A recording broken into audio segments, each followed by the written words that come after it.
주간꾸레가 돌아왔습니다. 2024-25 시즌 바르셀로나가 코파델레이 우승을 했기 때문에 당연히 주간꾸레가 돌아와야죠. 바르셀로나는 27일 새벽 5시 세비야에서 레알 마드리드를 상대로 코파델레이 결승전을 치렀습니다. 이 경기에서 장군 멍군을 외치면서 결국 연장 접전 끝에 3대2로 승리하며 코파델레이 우승을 차지했습니다. 바르셀로나는 이번 시즌 코파델레이 우승을 차지하면서 코파델레이에서 총 32번 우승을 차지했습니다. 그러면서 최다 우승 기록을 다시 썼고요. 이 코파델레이 결승전의 MVP는 페란 토레스로 결정이 났는데 페란 토레스가 이 경기에서 골을 넣으면서 올 시즌 코파델레이에서 총 6골을 넣으면서 득점 왕이 됐습니다. 그리고 라민 야말은 도움 왕이 됐죠. 바르셀로나 같은 경우에는 트래블을 노리고 있는데 첫 단추를 굉장히 잘 깼다 이런 평가를 듣고 있습니다. 물론 연장전까지 간 건 너무나 아쉽긴 합니다만 일단 우승한 게 중요한 거 아니겠어요? 정말로 짜릿한 명승부였습니다. 바르셀로나 팬들이 모두 흥분할 수밖에 없는 경기였고요. 레알 마드리드 팬들은 2대1까지 갔을 때 이거 역전승이다 이런 생각이 있었지만 결국은 페란 토레스 줄쿤데에게 연속으로 실점하면서 2대3으로 패배하면서 아쉬움을 남겼습니다. 자, 그러면 코파델레이 결승전 또 영주와 함께 살펴볼까요? 함께 갑시다. 렛츠 고! 코파델레이 결승전 이야기 하기 전에 레알 마드리드와 스페인 축구협회가 한바탕 충돌한 이야기를 먼저 드려야 될 것 같아요. 레알 마드리드는 올 시즌 자신의 경기에 배정된 심판들의 오심이라든가 실수를 영상으로 레알 마드리드 TV를 통해서 공개를 해왔죠. 이 부분에 대해서 스페인 축구협회가 비판을 하긴 했었는데 이번에는 코파델레이 결승전에 배정된 네브르고스 벵고에체아 주심에 대해서 레알 마드리드 TV에서 이 주심의 오심과 실수에 대해서 강하게 비판을 했습니다. 그리고 레알 마드리드가 보기에는 이 주심 밑에서 바르셀로나보다 레알 마드리드가 승률이 떨어지고 이 주심은 UEFA 주간대회 주심을 못 보고 있으니 심판을 바꿔달라는 요청을 했죠. 하지만 스페인 축구협회는 이를 받아들이지 않았습니다. 그리고 벵고에체아 주심은 인터뷰를 통해서 자신의 아들이 학교에서 도둑놈의 아들이다 이런 이야기를 들으면서 울었다고 이야기를 했죠. 그러면서 자신도 눈물을 흘렸습니다. 여기까지도 문제긴 문제예요. 레알 마드리드 TV를 통해서 심판진을 압박을 했고 심판들은 동정에 호소하는 모습이 나왔습니다. 분명히 심판의 실수가 있기 때문에 이를 영상으로 내보낸 것도 맞긴 맞거든요. 여기서 더 큰 문제는 VAR 심판인 푸에르테스가 심판은 단결해야 된다고 얘기하면서 새로운 역사를 써야 된다고 얘기했어요. 이거는 말도 안 되는 얘기거든요. 결국 이 부분에 대해서 레알 마드리드가 성명문을 또 발표했습니다. 심판이 협박을 하고 있다는 식으로 이야기를 했죠. 그리고 레알 마드리드는 공식적인 기자회견과 훈련 세션에 참가하지 않겠다고 이야기를 했습니다. 그렇기 때문에 이 경기는 경기 전부터 주심에 대한 이야기가 굉장히 많이 나온 경기예요. 그리고 경기는 시작이 됐습니다. 바르셀로나 같은 경우에는 4-2-3-1 바탕으로 해서 경기에 임했고 이 경기에서 승리하기 위해서 노력하는 모습이 있었죠. 레반도프스키가 부상이었는데 페란 토레스가 최전방을 책임지는 모습이 나왔고요. 왼쪽에 발대 부상은 제라르 마르틴이 메우는 모습이 있었어요. 반면에 레알 마드리드 같은 경우에는 4-4-2 또는 4-2-3-1로 경기에 임했습니다. 부상에서 갓 돌아온 맨디가 왼쪽 측면에 선발 출전했고요. 루카스 바스케스가 오른쪽 측면에 선발 출전했습니다. 그리고 공격은 음바페가 빠지면서 비니시우스, 호드리구, 벨링엄으로 구성되는 모습이 있었습니다. 이 경기는 굉장히 거칠었어요. 레알 마드리드 선수들은 상당히 동기부여가 잘 되어 있는 모습이긴 했어요. 최근에 챔피언스 리그에서 탈락했기 때문에 분위기가 안 좋았거든요. 솔직히 전반전은 바르셀로나의 분위기였습니다. 페드리가 선제골을 넣기도 했고 전체적으로 바르셀로나가 경기를 주도했거든요. 레알 마드리드는 너무나 부진한 모습이 나왔고 동기부여에서도 문제가 있는 건 아닌가 이런 의심이 나올 정도로 공격 전개에서도 너무 단순한 모습이 나왔습니다. 하지만 후반전은 이야기가 다르죠. 후반전은 레알 마드리드의 경기였어요. 음바페가 들어오면서 공격 쪽의 분위기가 확 바뀌었고 그러면서 음바페가 프리킥으로 동점골을 추아메니가 코너킥 상황에서 헤더로서 역전골을 기록하게 됩니다. 그러면서 2대1로 승리를 거두는 듯 보였지만 결국 라민 야말의 패스를 페란 토레스가 동점골로 연결하면서 90분 내에 2대2 무승부가 되죠. 그리고 나서 연장전으로 들어간 다음에 모드리치의 패스를 주일 쿤데가 끊으면서 경기 종료 직전에 결승골을 넣게 됩니다. 그러면서 바르셀로나가 3대2로 승리를 거두게 되는 거죠. XG값 보면은 바르셀로나가 1.76, 레알 마드리드가 0.8이고요. 점유율이 59대 41, 슈팅 숫자가 22대 15, 유효 슈팅 숫자가 9대 7입니다. 그리고 마지막 순간에 음바페가 공격을 전개할 때 에릭 선수의 얼굴을 가격하는 동작이 있었어요. 그러다 보니까 결국은 반칙이 선언이 됐는데 벤치에 있었던 리디거, 루카스 바스케스 모두 튀어나와서 항의했거든요. 리디거는 어떤 물건을 던졌다고 해요. 그리고 리디거가 도구 베이비라고 얘기했다고 하는데 결국 그러다 보니까 퇴장을 당했고요. 루카스 바스케스 같은 경우에는 필드 안쪽으로 들어와서 항의를 했다고 합니다. 그래서 퇴장 명령이 나왔습니다. 경기 끝나고 나서 주드 벨링엄이 주심에게 찾아와서 강하게 또 항의를 했다고 해요. 그래서 주드 벨링엄도 퇴장 징계가 나왔습니다. 그러다 보니까 이 경기에서 리디거, 바스케스, 벨링엄 모두 퇴장을 당하게 된 거죠. 그러면서 바르셀로나는 32번째 코파 델레이 우승을 차지하게 됐고요. 한지 플릭 감독은 결승전에서 7전 전승으로서 결승전의 사나이다운 모습을 유지하게 됐습니다. 사실 이 경기 보면서 바르셀로나가 좀 더 피해자 같았어요. 바르셀로나는 세 가지 장면에 대해서 PK를 논할 수가 있어요. 전반 초반 16분쯤에 발베르데 선수 손에 맞는 장면, 그 온필드 리뷰까지는 갈 수 있는 장면이라고 생각을 해요. 그리고 전반 44분에 루카스 바스케스가 쿠바르시를 잡아당기는 장면, 이 장면에서 쿠바르시가 자유롭게 움직일 수 있었으면 골을 기록할 수가 있었거든요. 이 장면도 온필드 리뷰를 했어야 된다고 생각해요. 그리고 90분쯤에 리디거가 페란의 발목을 가격하는 동작이 나왔는데 이것도 페널티킥이라고 생각을 합니다. 그렇기 때문에 페널티킥이 나올 수 있는 장면들이 굉장히 많았음에도 불구하고 모두 온필드 리뷰를 하지 않았다는 얘기예요. 즉 바르셀로나 입장에서는 피해를 당한 상황이 될 수도 있다는 느낌이 듭니다. 여기다가 초아메니, 세바요스, 주드 벨링엄의 태클도 위험했습니다. 보는 시각에 따라서는 카드가 진한 색이 나와야 되는 건 아닌가 이렇게 이야기할 수 있는 그런 반칙들이었어요. 물론 레알 마드리드 선수들도 피해를 입었죠. 근데 레알 마드리드가 전반전 끝나고 선수들이 우르르 몰려가는 장면이나 연장전 끝나고 나서 선수들의 행동을 봤을 때는 이해하기 굉장히 어렵습니다. 레알 마드리드는 바르셀로나와 함께 라리가 리딩 클럽입니다. 라리가를 이끌어가는 클럽이란 말이에요. 그러면 모범이 돼야 된다는 얘기예요. 근데 이 경기에서는 아쉬움이 매우 컸습니다. 물론 레알 마드리드 선수들이 주심의 판정에 피해를 입을 수 있죠. 거기다가 피해 의식을 갖고 경기에 임할 수도 있습니다. 여기에 적대감을 갖고 나온 경기니까 주심의 판정 하나하나에 불만이 쌓일 수도 있죠. 하지만 너무나 불필요한 행동이 이어졌다.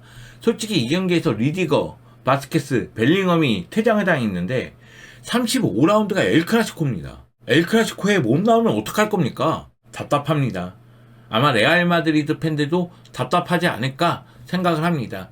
이제 레알 마드리드 남아있는 우승 트로피는 라리가밖에 없는데 1위 바르셀로나하고 승점 4점 차예요. 그 얘기는 엘클을 무조건 잡아야 된다는 얘기가 되는데 이 선수들이 징계가 어느 정도일지 엘클에 나올 수 있을지 미지수라는 겁니다. 여하튼 바르셀로나는 선수 교체 타이밍이 약간 아쉽긴 했지만 나름대로 미드필더 바꿔주면서 기동력 유지해줬고요. 그리고 아라오가 들어가면서 수비 쪽에서 피지컬이 올라가고 이니고가 왼쪽으로 가면서 왼쪽도 안정감을 꾀하면서 이 경기 전체적으로 안정감을 바탕으로 해서 승리를 거두는 모습이 있었습니다. 두 골을 내주는 장면이 아쉽긴 했지만 두 골 모두 세트피스 실점이니까요. 최근 들어서 세트피스 실점이 많아지고 있어. 이 부분에 대해서는 고민을 좀 해봐야 됩니다. 슈체스니가 코너킥 상황에서 실점이 좀 많아지고 있거든요. 이건 뭐 슈체스니의 잘못이라기보다는 코너킥 상황에서 수비 쪽에서의 문제가 있다고 볼 수도 있겠는데 일단 세트피스에서의 수비를 좀 더 강화시킬 필요성이 있다. 그런 이야기를 드리고 싶고요. 다만 페드리, 라민 야말, 페드리로 이어지면서의 선제골, 그리고 페드리의 감각적인 패스 이후에 페란이 골키퍼 제치면서의 동점골, 그리고 연장전에서 모드리치의 패스를 끊으면서 들어가면서 마무리하는 쿤데골, 모두가 아름다웠습니다. 정말 아름다운 경기였어요. 이 경기 이후에 한지 플릭 감독은 우리는 끝까지 싸웠다. 놀라운 두 팀이 함께 흥미진진한 경기를 치렀고 모두가 이 선수들을 자랑스러워한다고 생각한다. 믿을 수 없었다. 승리를 거둬서 기쁘다. 후반전 레알은 매우 좋았지만 쿤데가 기회를 잘 살렸다. 긍정적인 정신이 우리를 도왔고 완벽한 밤이었다. 오늘의 결과가 우리에게 자신감을 줄 것이라고 얘기했습니다. 레알 마드리드가 끝까지 포기하지 않았지만 우리도 최선을 다했고 마침내 역전승을 거뒀다. 이 이야기를 하는 모습이었고요. 그리고 체력적으로 문제가 될 수 있어요. 다가오는 주 중에 인테르하고 UEFA 챔피언스리그 4강 1차전을 펼쳐야 되니까. 다만 그 다음 주말에 펼쳐지는 바야돌리드전 같은 경우에는 결국은 로테이션을 돌릴 겁니다.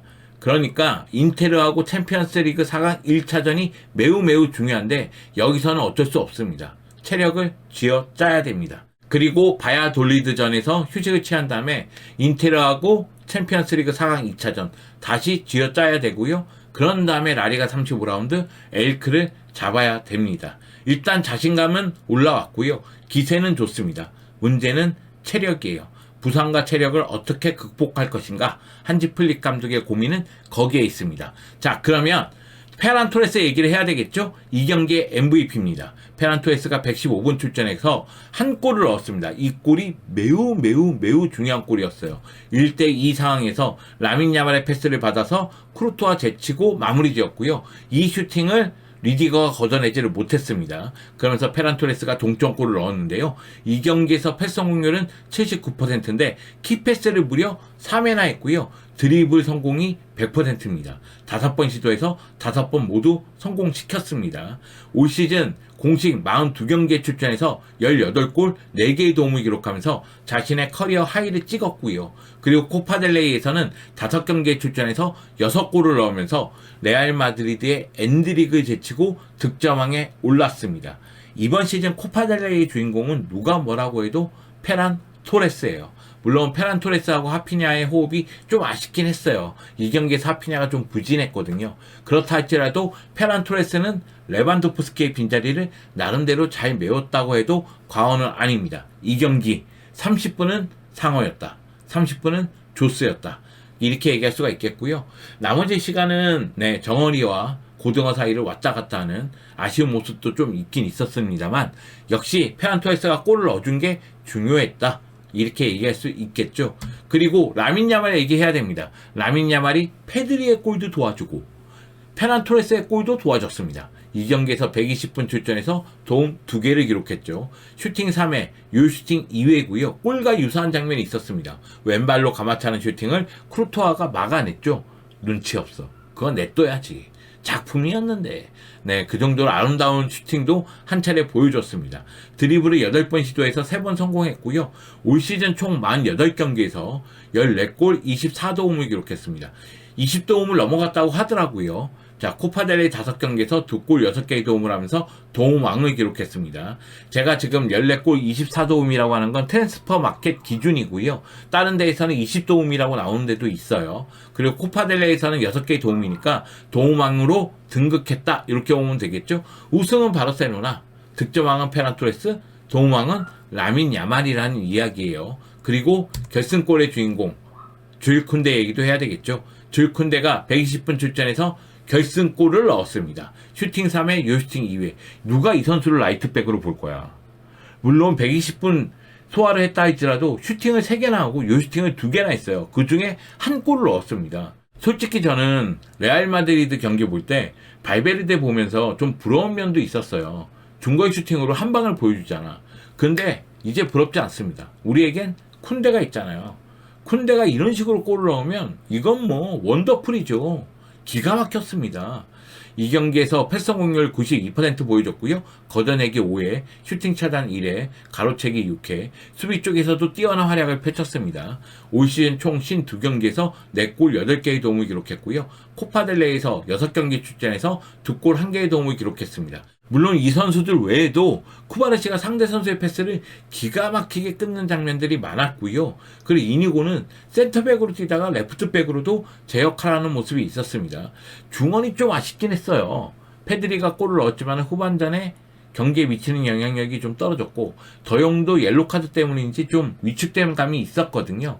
그렇지만 한지 플릭 감독이 뭐 에릭이라든가 가비라든가 페르민을 투입하면서 변화를 준 것도 나름대로 효과를 봤다고 생각을 합니다. 자, 이제 바르셀로나는 7경기에서 8경기를 치릅니다. 바르셀로나 입장에서는 8경기를 치르기를 원하죠. 인테르하고 UEFA 챔피언스 리그 4강 1, 2차전 그리고 결승전까지 이렇게 3경기를 치르길 원하고요. 리그에서는 5경기가 남았습니다. 리그 5경기가 남았는데 승점이 레알 마드리드와 4점 차가 나니까요. 일단 유리한 고지를 선점하고 있다고 봐도 무방하죠. 물론 로테이션을 돌려야 되는 바야돌리드전 결과도 중요하고, 그리고 그 다음에 이어지는 레알 마드리드하고의 라리가 35라운드 엘 클라시코도 중요합니다. 여기다가 저는 아틀레틱 클로브 응원해요. 아틀레틱 클로브 유로파리그 우승 못하더라도 결승전 가주세요. 메뉴 팬들에게 미안하지만, 왜냐면 경기 일정 때문에 그래요. 아틀레틱 클로브하고 바르셀로나가 최종전에서 맞붙는데 그때 유로파리그 결승전이 껴있습니다. 그렇기 때문에 너무 욕심쟁이니? 우후훗? 너무 이기적이니? 미안하다. 여하튼 아틀레틱 클로브가 유로파리그 결승전 갔으면 좋겠다. 이게 제 마음이고요. 말씀드렸다시피 바르셀로나는 챔피언스 리그 3경기, 2경기를 잘해야 3경기가 되는 겁니다. 결승전까지 가려면. 자, 그리고 라리가는 5경기, 총 8경기의 결과에 따라서 트래블이 결정이 납니다. 바르셀로나 트래블 경험이 2차례나 있죠.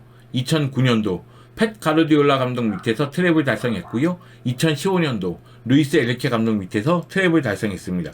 그리고 2025년 코파델레이 우승했습니다. 물론 그 전에 스페르코파도 우승하긴 했지만 트래블 얘기하려면 코파델레이는 이미 챙겼다 이 이야기를 해야 되겠죠. 이제 라리가와 챔피언스 리그가 남았다. 도전하자. 가자. 미스카 바르사. 우린 할 수 있다. I can do it.